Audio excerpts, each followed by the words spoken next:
षष्ठाध्यायी जगन्माता यस्य चित्तात् समुत्थिता वेदानामुपकाराय तस्मै पाणिनये नमः।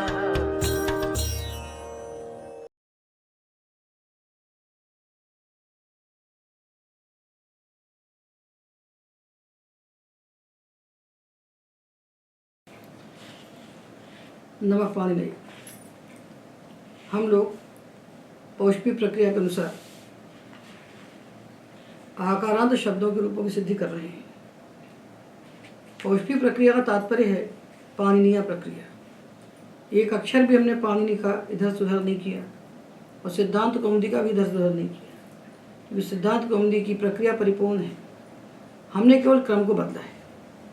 सिद्धांत कौमुदी में अजंत के 3 लिंग बने, हलंत के 3 लिंग बने, 6 जगह जाना पड़ता है। उसमें से बहुत सारा भाग अनावश्यक है। बहुत सारे शब्द स्त्रीलिंग पुल्लिंग में समान हैं, उनके विभाग की आवश्यकता नहीं है, हमने एक साथ कर दिया। तो हम आकारांत की बात करेंगे तो सारे आकारांत एक साथ बोलेंगे। तो ऐसे शब्द जिनके अंत में आ है, दीर्घ आ, वो आकारांत है। तो आकारांत शब्द को देखकर हमें सबसे पहले समझना चाहिए कि इनके अंत में जो आ है कौन सा है। तो ये आ 3 प्रकार का मिलेगा आपको, और तीनों ग्रुप अलग अलग चलेंगे, इसलिए केवल आ नहीं देखना है। तो पहला आकारांत शब्द है आबंत। आप का अर्थ है स्त्रियाम के अधिकार में स्त्रीत्व के द्योतन में जो प्रत्यय कहे गए हैं, टाप डाप चाप, टाप डाप चाप, इनमें इस संज्ञा करने के बाद आ बचता है। तो तीनों को समान रूप से आबंत कहा जाता है। इनके अनुबंध इसीलिए कहे गए। तो टाप डाप चाप में जो आ बचा है, ये आ जिनके अंत में है वो सारे शब्द आबंत कहलाते हैं। और ये शब्द स्त्रीलिंग में ही होते हैं, क्योंकि स्त्रियाम के अधिकार में ही प्रत्यय हुए। ये शब्द कभी पुंलिंग में नहीं होते। जैसे रमा, अजा, बालिका, ये आबंत शब्द हैं और ये स्त्रीलिंग ही है। दूसरे शब्द हैं आकारांत, जिनके अंत में आकारांत धातु है। आकारांत धातु है जिनके अंत में। तो धातु से हम फिर प्रत्यय लगाते हैं या विच लगाते हैं, कोई भी शून्य प्रत्यय लगाते हैं। शून्य प्रत्यय लगाते हैं। शून्य प्रत्यय का तात्पर्य है जिसमें संज्ञा होने के बाद कुछ न बचे, जिसका सर्वापहारी लोप हो जाए। तो पिप है, विच है, विच है। विश्वम पाति इति विश्वपा, ये प्रातिपदिक बना। विश्वम पाति इति विश्वपा, ये प्रातिपदिक बना। इसको हमने बनाया विच प्रत्यय लगाकर, विच। पिप नहीं लगाया। पिप लगाते तो क्या हो जाता? ई हो जाता। घूम आस्था गापा जहाती साम हरी से ई तो हो जाता। ई तो हो जाता। घूम आस्था गापा जहाती साम हरी से ई हो जाता है। तो विश्वम पाति इति विश्वपा, शंखेन धमति इति शंखधमा, सोमम पिबति इति सोमपा, विश्वम पाति इति विश्वपा, शंखेन शंखम वा धमति इति शंखधमा, सोमम पिबति इति सोमपाः, कीलालं पिबति इति कीलालपाः, मधु पिबति इति मधुपाः। ये शब्द हैं। ये सारे के सारे शब्द जो बने हैं धातु से विच प्रत्यय लगा के बने, और इसका सर्वापहारी लोप हो गया। पिबंता विजंता धातुत्वम न जहति प्रातिपदिकत्वम च प्रतिपादयन्ति। जो शब्द क्लिप से बनते हैं, विच से बनते हैं, विच से बनते हैं, जहाँ प्रत्यय का सर्वापहारी लोप हो जाता है, कुछ नहीं बचता, उन प्रत्ययों के लगने के बाद वो धातु प्रातिपदिक तो बन जाता है कृत समासाश्य से, किंतु धातु भी बना रहता है। यदि प्रत्यय का सर्वापहारी लोप हो जाए तो वो धातु प्रातिपदिक बनने के बाद भी धातु बना रहता है। तो उससे प्रातिपदिक के कार्य भी होते हैं और धातु के कार्य भी होते हैं। ऐसे शब्द किसी लिंग के नहीं होते, जिसको कहते हैं उसी लिंग के होते हैं। तो विश्वम पाति यः सह विश्वपाः, विश्वम पाति या सापि विश्वपाः। ये शब्द किसी नियत लिंग का नहीं है, ये नियत लिंग नहीं है। टाबंत शब्द नियत स्त्रीलिंग है, वो सदा स्त्रीलिंग में होंगे, किंतु जो धात्वंत शब्द होंगे जिनके अंत में आकारांत धातु होगा, वो शब्द सारे लिंगों को कहेंगे, सारे लिंगों को कहेंगे, पुंलिंग को भी कहेंगे और स्त्रीलिंग को भी कहेंगे। नपुंसक को जब कहने चलेंगे तो ह्रस्व नपुंसके प्रातिपदिक से ह्रस्व हो जाएंगे, तो आकारांत नहीं रह जाएंगे, तो वो ज्ञानम वनम के समान बन जाएंगे, ठीक है ना, अकारांत हो जाएंगे, आकारांत नहीं रह जाएंगे। तो पहले शब्द की रचना को हम देखें, उसको पहचाने कैसा शब्द है, तदनुसार प्रक्रिया चलेगी सुबंध की।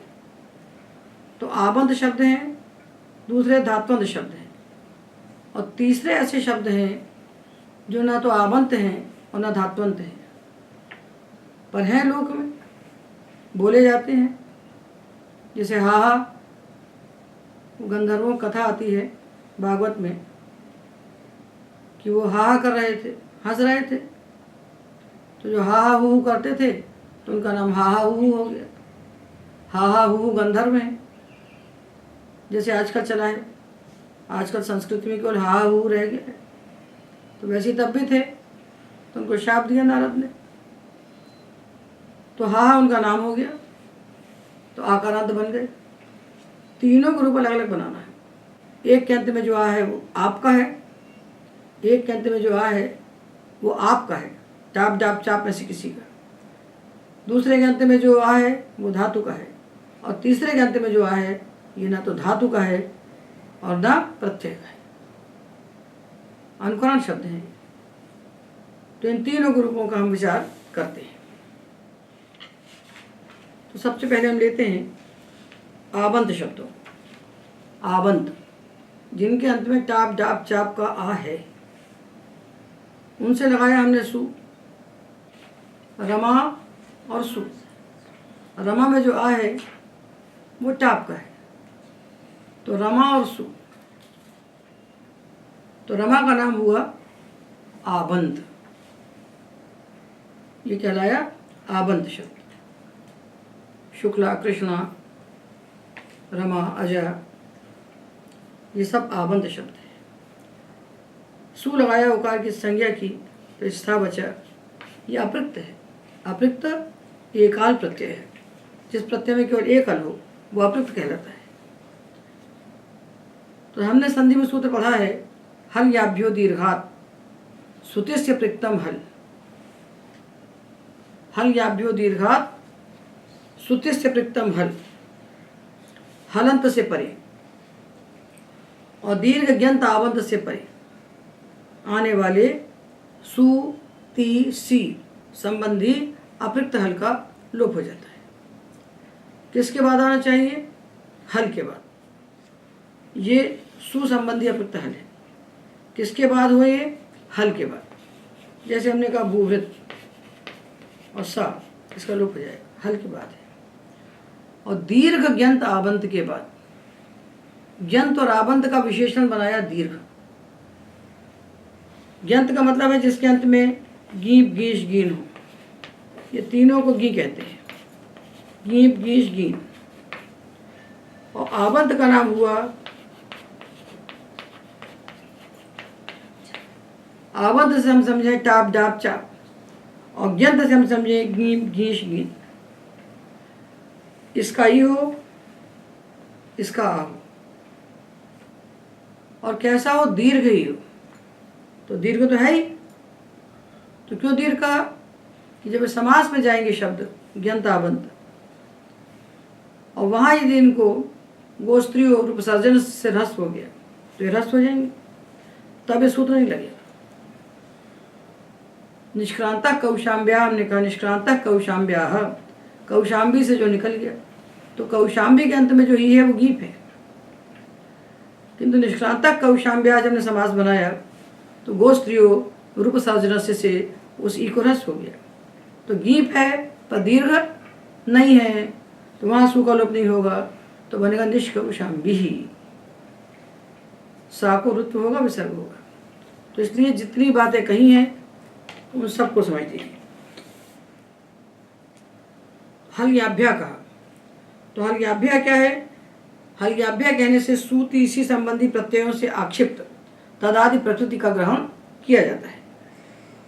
तो विशेष वत्वात् प्रत्यय ग्रहण परिभाषा लगती है तो तदंत विधि होती है। तो अर्थ बनता है हल का हलंतात, तदंत विधि होगी। हल यानी हलंतात, दीर्घ ज्ञंता बंताच पर, दीर्घ ज्ञंतात दीर्घ आबंतात च पर, हलंत से परे दीर्घ ज्ञंता आबंत से परे आने वाला सूती से संबंधी जो अप्रयुक्त हल उसका लोप होता है। तो हल्याभ्या क्यों कहा? कि हल यदि नहीं कहेंगे तो आज के बाद लोप होने लगे, इसलिए हल कहा। आज के बाद लोप ना हो जाए इसलिए हल कहा। और ज्ञंत आबंत क्यों कहा? कि ऐसा ई मिले जो गीप का ना हो, जैसे ग्रामणी ही, ग्रामम नयति ग्रामणी ही। तो ग्राम के बाद जो नी है, ना नी के अंत में जो ई है वो धातु का है, नी के अंत में जो ई है वो धातु का है। तो ग्रामणी में जो ई है ये ईकारांत है किंतु धातु का ई है, इसके बाद आने वाले सु का लोप नहीं होगा, तो इसको हो जाएगा रुत विसर्ग, ग्रामणी ही। जो आबंत कहा है तो आबंत में तो टाप डाप चाप कहा ही गया, तो टाप डाप चाप का आ नहीं होगा, तो विश्वपा का होगा, ये टाप डाप चाप का नहीं है, धातु का है, तो यहाँ भी लोप नहीं होगा। ग्रामणी ही विश्वपाह, तो आ हमको चाहिए आपका और ई हमको चाहिए गीप का। यदि आपका आ नहीं है और गीप का ई नहीं है तो सु का लोप नहीं होगा। जैसे ग्रामणी में और विश्वपाह में लोप नहीं हुआ, विसर्ग हो गया। अब ये हमको जो सा चाहिए और ता चाहिए, तो सु का सा चाहिए, सिप प्रत्यय का सा चाहिए और तिप प्रत्यय का ता चाहिए, और किसी प्रत्यय का सकार मिलेगा तो लोप नहीं होगा। जैसे अभैत शीत, अभैत शीत, अभैत हल है ता, उसके आगे सिच का सा है, इसका लोप नहीं होगा। इसलिए सूती सी का परिगणन कर दिया, सूती सी संबंधी अप्रयुक्त हल का ही लोप होगा। तो भिद धातु से जब हम बनाएंगे लुंग लकार और वद्ब्रज हलन तस्याचा से वृद्धि करेंगे तो अभैत शीत बनेगा। तो तकार हल है, उसके बाद सकार है, पर उस सूती सी का नहीं है, वहाँ हल आदि लोप नहीं होगा।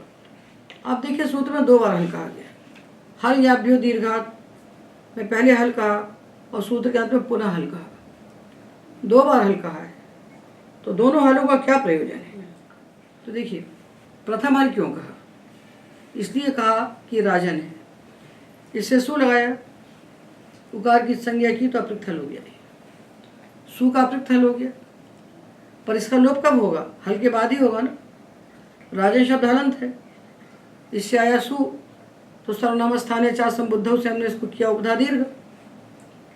इसको करने के बाद अब हम सा का लोप करना चाहते हैं, तो सा का लोप करने के लिए यदि यहाँ हम हल नहीं कहते सूत्र में, तो हल याभ्यो दीर्घात सूत्र से इस सा का लोप नहीं होता, तो किससे लोप हो जाता? संयोगांत से लोप हो जाता, संयोगांत से लोप हो जाता। तो उससे लोप होता तो क्या हानि होती?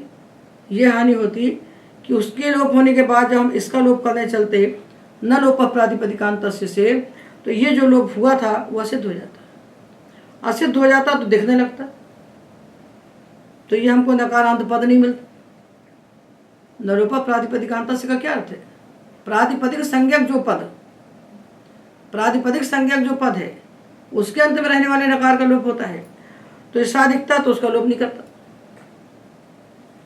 न लोप की कर्तव्यता में संयोगांत से लोप असिद्ध हो जाता, असिद्ध हो जाता तो न लोप हम नहीं कर सकते थे। तो संयोगांत लोपे न लोपो न सिद्धेत, संयोगांत लोप हम करेंगे तो न लोप नहीं हो सकता, इसलिए पहले हल को कहना आवश्यक है। ठीक है ना? तो हम यहाँ क्या करेंगे? सा का हल आदि लोप करेंगे, तो ना का न लोप प्रातिपदिकांत से लोप हो जाए तो राजा बन जाए। अच्छा भाई, दूसरा हल क्यों कहा जो अंत में कहा है? अपृक्तम हल कहते हैं। अपृक्त भी होना चाहिए और हल भी होना चाहिए।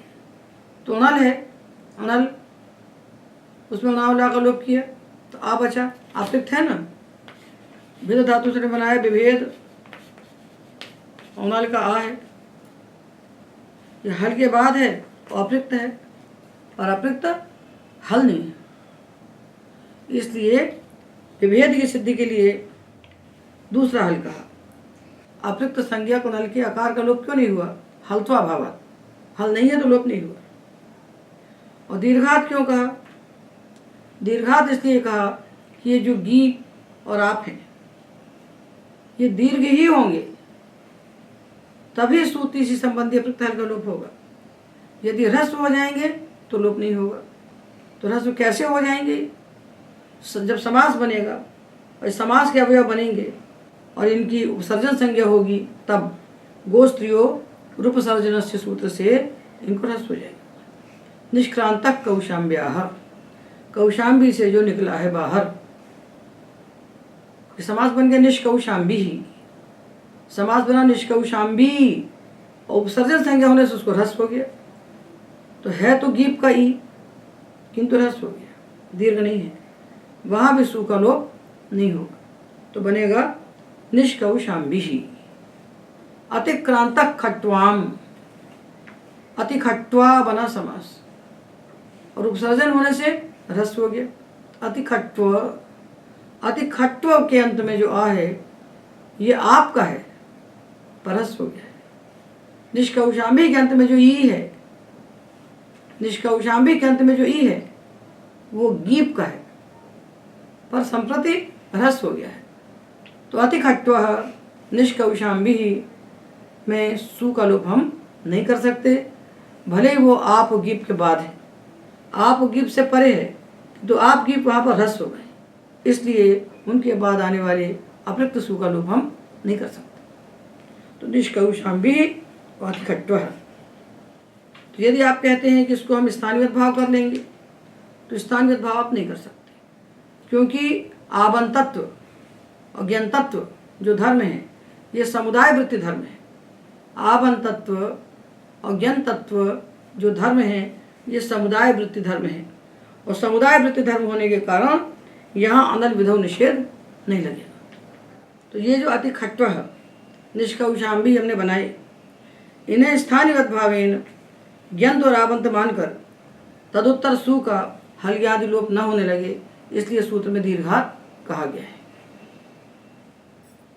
तो इस प्रकार हमने जाना कि हल से परे और दीर्घ ज्ञंत आबंत से परे जो सु ती से संबंधी अपृक्त हल, उसका हम लोप करते हैं, अन्य सु का हम लोप नहीं करते।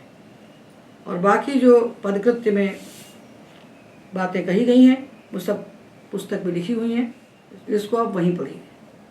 तो हल याभ्यो दीर्घात सूत्र में जितने भी पद हैं उनका कृत्य, पदकृत्य का अर्थ होता है जो पद हैं उनका क्या प्रयोजन है, उनको क्यों रखा गया है, उस पदकृत्य की सारी चर्चा इसमें दी हुई है, विस्तार से वहाँ पढ़ सकते हैं। तो देखिए, रमा है और सु है, यह आबंत है और दीर्घ है, और ये सु अपृक्त है, इसलिए इसका हल आदि सूत्र से लोप हो गया और प्रथमा एक वचन बना रमा।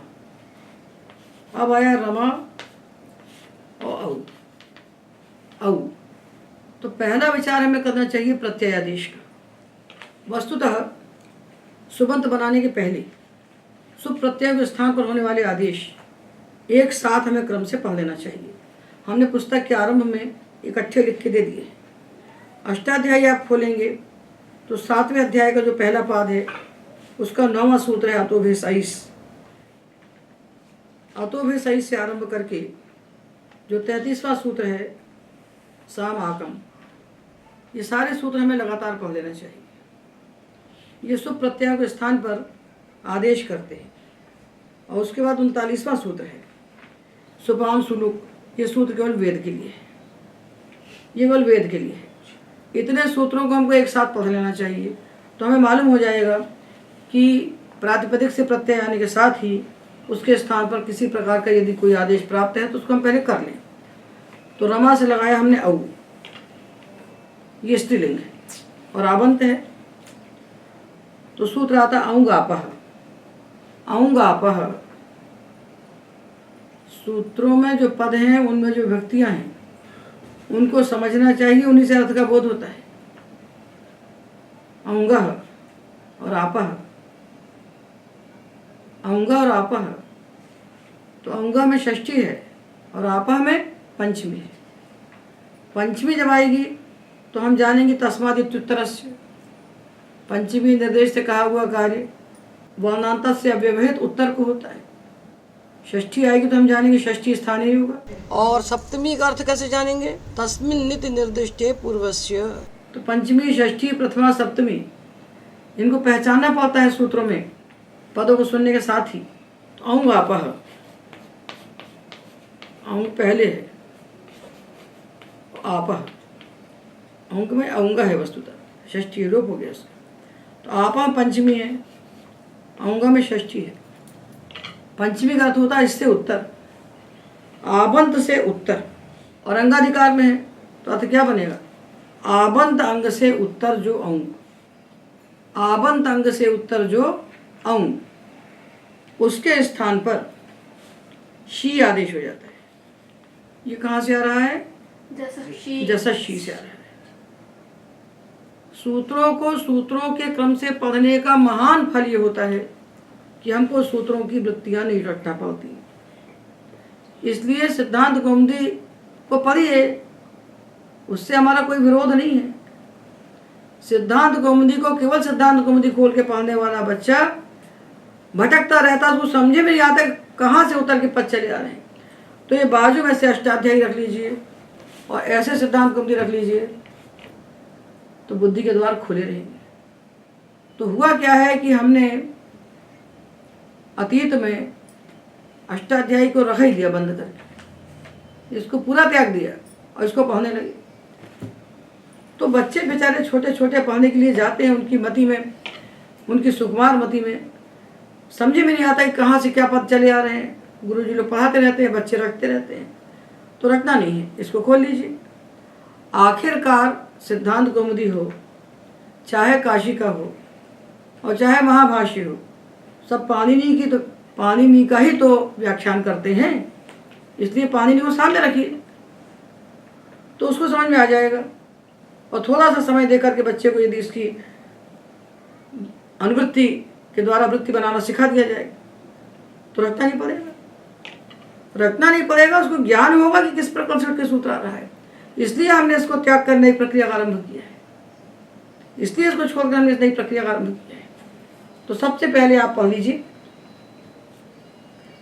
इस पुस्तक के आदि में सुबंध प्रक्रिया में लगने वाले जितने भी सूत्र हैं अष्टाध्यायी को हमने लिख दिए हैं। जितने लिखे उतने ही सूत्र हैं सुबंध प्रक्रिया के लिए, मुट्ठी भर भी नहीं है। सुबंध प्रक्रिया बहुत छोटी प्रक्रिया है, ये षडलिंग बनाने से लंबी हो गई और गहन हो गई, नहीं तो इसमें कोई कठिनाई नहीं है। तो सूत्रों क्रम से पढ़िए। तो सूत्रों में कितने प्रकार के कार्य होंगे? एक सूत्र होंगे जो प्रत्येक स्थान पर आदेश करेंगे, एक सूत्र होंगे जो अंग के स्थान पर कार्य करेंगे, और एक सूत्र होंगे जो संधि करेंगे। और तीनों अलग अलग मिलेंगे, एक साथ नहीं मिलेंगे। तो प्रत्यादेश करने वाले सूत्र सप्तम अध्याय के प्रथम पाद में है, उनको क्रम से पढ़ लीजिए। वहाँ आपको मिलेगा औंगापः। और औंगापः का अर्थ यहाँ जब पढ़ेंगे आप कौमुदी में तो आप रटेंगे। तो रटना आपके लिए अनिवार्य है। इसका अर्थ करें कैसे? जब तक पूरे पद न मिल जाए और क्रिया न मिल जाए और वाक्य न बन जाए तब तक अर्थबोध कैसे होगा? तो आपा में पंचमी है, इसका अर्थ हुआ आबंत से उत्तर। अंगस्य का अधिकार है तो अर्थ बना आबंत अंग से उत्तर। जो अंग, अंग में षष्ठी है, जो अंग, उसके स्थान पर अब ये रह गया, ये ऊपर से आ रहा है। तो कम अष्टाध्यायी देखेंगे तो दिखाई पड़ेगा। जैसा शी से शी आया, शी आदेश होता है। होता है कहाँ से आया? अध्याहार से आया।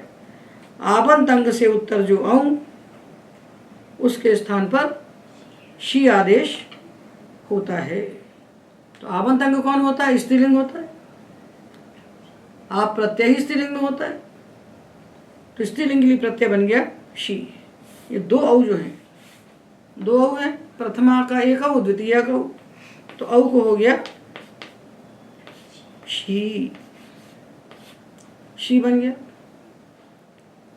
ये जो शी है ये सप्तम अध्याय का है, ये प्रत्यय नहीं है, ये प्रत्ययादेश है। चौथे पांचवें अध्याय का होता तो प्रत्यय होता, तो तत्काल इसकी संज्ञा हो जाती, और प्रत्यय तो यहाँ हुआ है औ, उसकी प्रत्यय संज्ञा है, और शी उसके स्थान पर होने वाला आदेश है। इसलिए औ के स्थान पर जो शी हुआ है ये अनेकाश सर्वस्व से शित्वात नहीं हुआ है, अनेकाल्त्वात हुआ है। इस संज्ञा नहीं हुई, इस संज्ञा बाद में होगी, आदेश पहले होगा। तो अनेकाल्त्वात सर्वादेश हुआ है, शित्वात नहीं हुआ है। अब आया रमा और ई। अब यहाँ क्या प्राप्त है? आद गुना प्राप्त है। आद गुना को बाध करके प्रथम यो हो प्राप्त है। अक से प्रथमा द्वितीय संबंधी अच परे होने पर पूर्व पर के स्थान पर पूर्व सवर्ण दीर्घ का आदेश होता है। तो आ और ई, इनके स्थान पर पूर्व के समान दीर्घ, पूर्व कौन है? आ, इसके समान दीर्घ आ प्राप्त हुआ। यदि दीर्घ आ होगा तो रमा बन जाएगा, रमे कैसे बनेगा? तो उसको बांधने के लिए सूत्र आया दीर्घात जसी च, दीर्घात जसी च। इसके पहले सूत्र है नादिची, उससे इची की अनुवृत्ति ले ली। अष्टाध्यायी के सहारे पढ़िए, चाहे इसको पढ़िए चाहे उसको पढ़िए। हमने तो क्रम से सूत्र दे दिए हैं आदि में, तो वहाँ देख सकते हैं। और कौमुदी में आपको क्रम ढूंढने को मिलेगा नहीं, अष्टाध्यायी देखने को मिलेगी नहीं, वहाँ रटने के सिवा कोई दूसरा रास्ता ही नहीं है। तो नादिची से इची को ले लीजिए।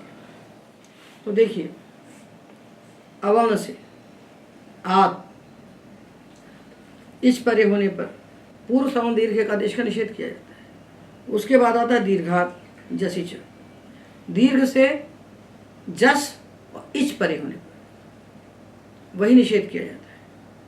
ये दोनों सूत्र पूर्व सवर्ण दीर्घ के निषेध हैं। तो दीर्घ से जस परे होने पर और इच परे होने पर पूर्व सवर्ण दीर्घ का आदेश जो कहा गया है प्रथम यो पूर्व सवर्ण से, उसका निषेध हो जाता है।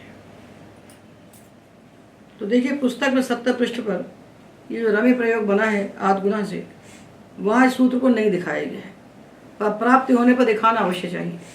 तो रमा से हमने शी लगाया, शकार की संज्ञा करके ई बचा, तो रमा में जो आ है दीर्घ है, ई इच है। तो दीर्घात जसी च, दीर्घ से जस और इच परे होने पर जो प्रथम यो पूर्व सवर्ण से पूर्व सवर्ण दीर्घ कहा गया उसका निषेध हो जाता है। तो उसकी प्राप्ति हुई और उसका निषेध हो गया। निषेध होने से आद गुना से गुण हो गया, तो रमे बन गया। अब आप सोचें कि यस्येति च सूत्र प्राप्त हो जाएगा। ईकारे तद्धिते च परे भस्य अवर्णस्य वर्णस्य च लोपस्यात्, वो हो नहीं सकता, क्योंकि यहाँ भा संज्ञा नहीं है। भा संज्ञा होती है सर्वनाम स्थान से भिन्न प्रत्ययों में से आजादी प्रत्यय परे होने पर। तो ये औ तो सर्वनाम स्थान है, इसलिए यहाँ भा संज्ञा नहीं है, तो यस्येति च नहीं लगेगा। और दीर्घा जसी च से जब पूर्व सवर्ण दीर्घ बाधित हो जाएगा तो आद गुना से गुण करके रमे बन जाएगा।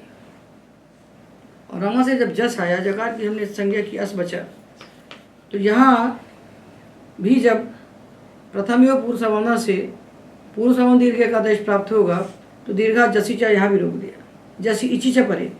तो जस परे होने पर दीर्घा जसी चा ने जब पूर्व सवर्ण दीर्घ का निषेध कर दिया, तो अब दीर्घ किससे हुआ? अका सवर्ण दीर्घ से दीर्घ हो गया। और इस सकार को ससजो रूह और खरवसानी विसर्जनीय विसर्ग हो गया। रमाह, रमाह बन गया। रमा, रमे, रमाह। और जो रामाह बनता है वहाँ किससे दीर्घ होता है? प्रथम पूर्व सवर्ण। रामाह में प्रथम पूर्व सवर्ण से दीर्घ होता है, वहाँ का सवर्ण दीर्घ से नहीं होता, क्योंकि उसको बाद देता है। उसको पहले बांधता है राम और जस। पहले वहाँ प्राप्त होता है कसवने दीर्घ, सवर्णे दीर्घ उसको बांधता है अतो गुणे, अतो गुणे को बांधता है। प्रथमया पूर्वसवर्णः। इसलिए वहाँ 3 सूत्र चलना पड़ते हैं। और यहाँ अत नहीं है, यहाँ दीर्घ है, तो अतो गुण प्राप्त ही नहीं हुआ, तो सीधा कसवने दीर्घ यहाँ पर लग गया। यहाँ कसवने दीर्घ लग गया और वहाँ ह्रस्वकार मिलता है अपदांत, तो कसवने दीर्घ को बाधा अतो गुणे ने, अतो गुणे को बाधा प्रथम में पुरुषवर्णा ने। इसलिए वहाँ 3 सूत्रों की प्रक्रिया है, यहाँ एक ही सूत्र से बन जाता है, क्योंकि ये अत नहीं है। रमा रमे रमाः। अब संबुद्धि का सु आया, संबुद्धि का सु आया, तो संबुद्धि का सु परे होने पर सूत्र आएगा संबुद्धौ च। संबुद्धौ च ये कहता है संबुद्धि का सु परे होने पर आपके स्थान पर एकार आदेश होता है। अब पाणिनि की संरचना देखिए कैसे बनाया इन्होंने। अब देखिए पाणिनि ने एत्व करने वाले सारे सूत्र एक साथ रख दिए, तो अनुवृत्ति से सब में एत्व चला गया। बहुवचने झल्येत, झलादि बहुवचन सुख परे होने पर अकारांत अंग को एकार आदेश हुआ, तो जब एकार आदेश हुआ तो रामेभ्या बन गया।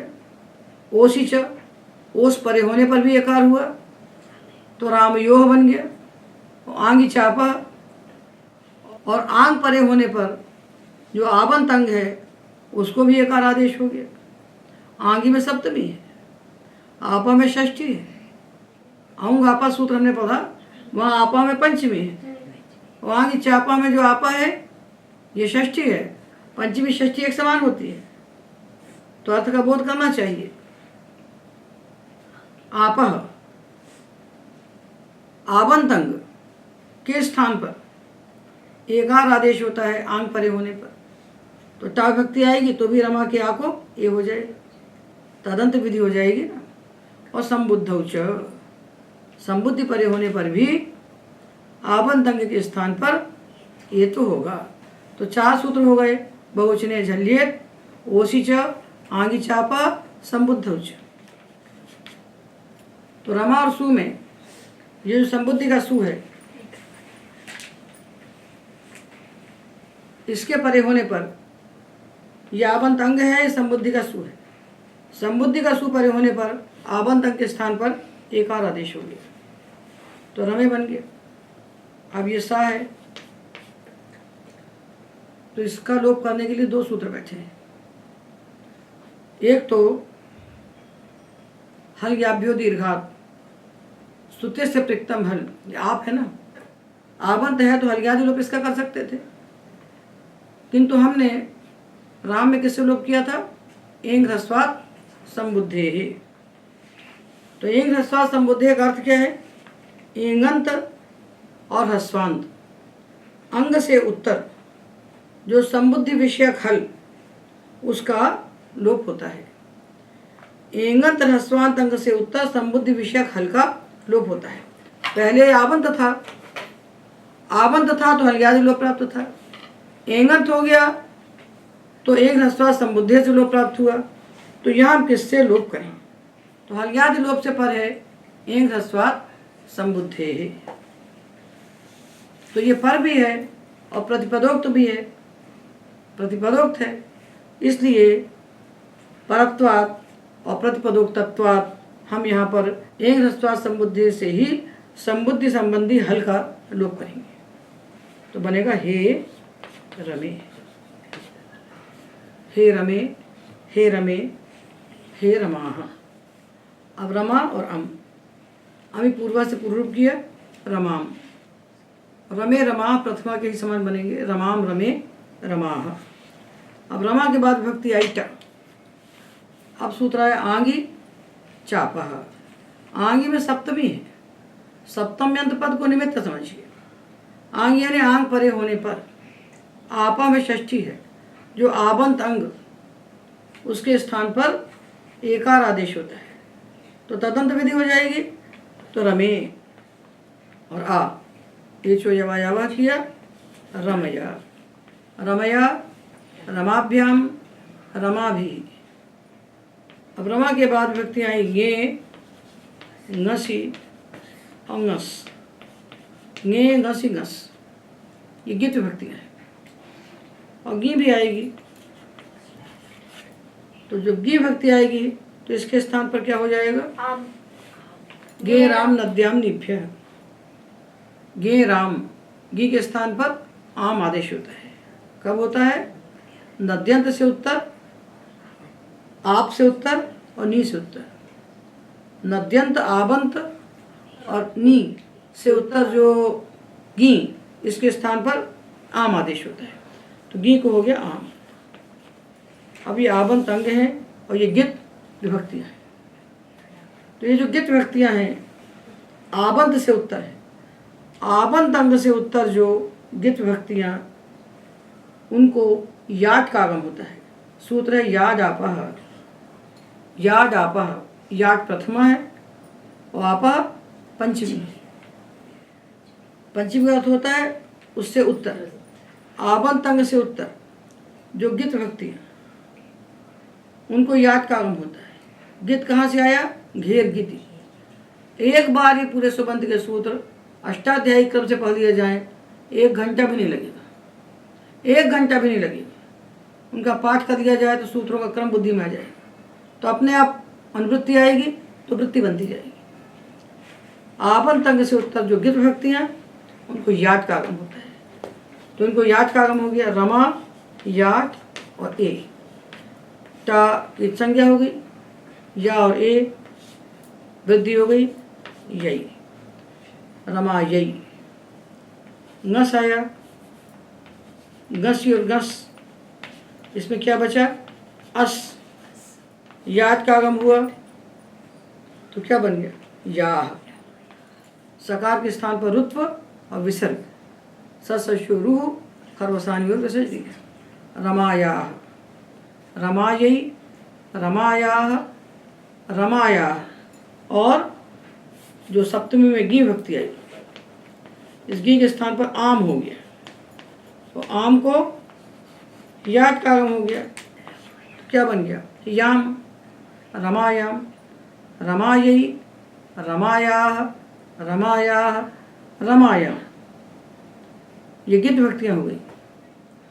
अब जो हलादी विभक्तियाँ रह गई, रमाभ्याम, रमाभि, रमाभ्याम, रमाभ्य, रमाभ्याम, रमाभ्य और रमासु। ये बन गए ना। अब रह गए 2 ओस और 1 आम। तो ओस परे होने पर क्या करेंगे? हमने आंगी चापा पढ़ा, तो चकारात किसका ग्रहण हुआ? ओस का। ओस ही चा पहले है, आंगी चापा उसके बाद है। तो आबंत अंग के स्थान पर एकार आदेश होता है आंग परे होने पर और ओस परे होने पर। तो रमया में जिस प्रकार हमने आ को ए किया, रमे और आ, रमया, उसी प्रकार रमे और ओस, रमयोह। टा, ओस और ओस, इसमें आंगी चापा से हमने किया एत। तो रमयोह, रमयोह और रमया। अब आया आम, तो ह्रस्व नद्यापो नुट। ह्रस्वांत, नद्यंत और आबंत अंग से उत्तर जो आम, उसको नुट का आगम होता है। तो रमा आबंत है तो आम को नुट का आगम हो गया, तो नाम बन गया। और अटकुप वांगनुम व्यवायेपी से नकार के स्थान पर नत्व हुआ, तो रमा अनाम, रमा अनाम। रमा रमे रमाह, हे रमे, हे रमे, हे रमाह, रमाम रमे रमाह, रमया रमाभ्याम रमाभि, रमायै रमाभ्याम रमाभ्य, रमायाः रमाभ्याम रमाभ्य, रमायाः रमयोः रमाणाम, रमायाम रमयोः रमासु। ये हमने आबंत शब्द के रूप, ये हमने आबंत स्त्रीलिंग शब्द रमा के रूप बनाए। अब इसके अपवाद बता रहे हैं। अम्बा, अक्का और अल्लाह, ये स्त्रीलिंग शब्द हैं। तो अम्बार्थ नद्योर ह्रस्व, अम्बार्थ और नद्यंत प्रातिपदिकों को ह्रस्व होता है संबुद्धि परे होने पर। तो बाकी सारे रूप रमा के समान रहेंगे, किंतु संबुद्धि संज्ञक जो सु है उसके परे होने पर इस अम्बा, उसके परे होने पर अम्बा, अक्का और अल्लाह इनको ह्रस्व हो जाएगा। हे अम्ब, हे अक्क, हे अल्ल, असंयुक्ता ये डलकास तद्वताम ह्रस्वो न। असंयुक्त जो डाला क तद्वान प्रातिपदिकों को ह्रस्व नहीं होता है।